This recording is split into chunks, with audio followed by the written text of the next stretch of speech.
Goeiemôre, Dok Matt wat praat. Ek kyk na 'n toutrek kompetisie en die twee spanne is reg. Neem die tou op, die afsetters sit hulle af en nou begin hulle tou te trek. Die hakke word in die grond ingekap en elkeen leun agteroor en die een span se kaptein skree die hele tyd: "Staan vas. Staan vas." En dan staan hulle doodstil, dan probeer die ander span te trek, dan sê hy weer: "Staan vas." En kort kom die woorde: "Staan vas." En uiteraard beteken dit vir hulle iets dat hulle nie moet beweeg nie en alle kragte insit.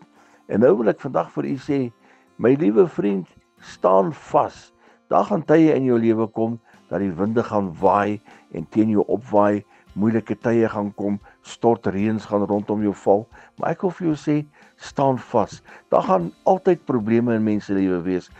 Daar gaan altyd moeilike tye wees, maar ek wil jou bemoedig, staan vas. Maak nie saak wat jou pad langs kom nie, staan vas, want net hiervoor, dan as jy die oorwinnaar, dan het jy weerstaan dit wat jou pad langs gekom het.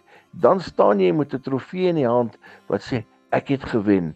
Nou wil ek jou bemoedig deur te sê, staan vas. Maak nie saak wat jou stryd is, wat jou probleem is nie, of dit nou finansiëel is, of dit dalk nou gesondheid, 'n probleem by die werk, maak nie saak wat dit is nie.